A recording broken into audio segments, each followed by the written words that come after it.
EFT करताना कोणत्या चुका टाळाव्यात? मी Rekha Pansare, self love healing coach. EFT खूप सोपी आणि प्रभावी पद्धत आहे, पण योग्य प्रकारे केल्यास त्याचा जास्त फायदा होतो. भावना दाबू नका. मला काहीच वाटत नाही, हे असे शब्द वापरू नका. मला दुःख, राग, भीती वाटते आणि मी ती भावना स्वीकारते. EFT मध्ये भावनांना स्वीकारणे महत्त्वाचे आहे. खूप घाई करू नका. काही लोक 1-2 मिनिटे फक्त टॅप करून लगेच परिणाम अपेक्षित करतात, पण तसं नाही. स्वतःला वेळ द्या. शांतपणे आणि जागरूकतेने टॅप करा. फक्त पॉझिटिव्ह अफर्मेशन्सवर उडी मारू नका. मी खूप आनंदी आहे. जेव्हा आतून दुःख आणि तणाव असेल तेव्हा मन ते स्वीकारत नाही. आधी खरी भावना स्वीकारा.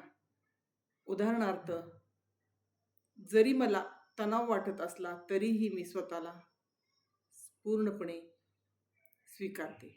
समस्या स्पष्ट न करणे. जितकी समस्या स्पेसिफिक तितके EFT प्रभावी. माझे जीवन खराब आहे असे शब्द वापरू नका.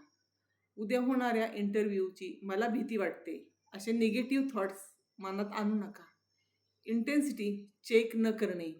EFTच्या आधी आणि नंतर भावना 0 ते 10 स्केलवर मोजा. उदाहरणार्थ, आधी ट्रेस 8/10, EFT नंतर 4/10. यामुळे प्रगती दिसते. पॉईंट्सवर खूप जोरात टॅप करणे. खूप जोरात किंवा वेदना होईल इतकेही टॅप करू नका. हलक्या आणि आरामदायी पद्धतीने टॅप करा. तर एकदाच करून सोडून देणे हे EFTचा हा सराव नाही.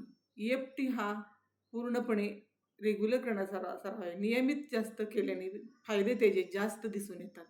स्वतःला जज करणे, माझ्याकडून EFT बरोबर होत नाही, हा भावना मनात आणणे. मी शिकत आहे आणि प्रत्येक दिवशी सुधारत आहे. अशी पॉझिटिव्ह अफर्मेशन्स मनात पॉझिटिव्ह थिंकिंग आणणे. EFT मध्ये परफेक्ट होण्याची गरज नाही. फक्त प्रामाणिक तुमच्या भावनांना स्वीकारा. पॉईंट्सवर टॅप करा. हिलिंगला परवानगी द्या. EFTची सर्वात मोठी चूक म्हणजे भावना लपवणे. EFTची सर्वात मोठी ताकद म्हणजे भावनांना प्रेमाने स्वीकारणे. तर हे पुढे जाणून घेण्यासाठी डिस्क्रिप्शन बॉक्समध्ये माझी व्हॉट्सअप लिंक आहे. येत्या आठवड्यामध्ये मी डेली हिलिंग चालू करणार आहे. तर लिमिटेड सीट्स अवेलेबल आहेत. तर please join. Thank you so much.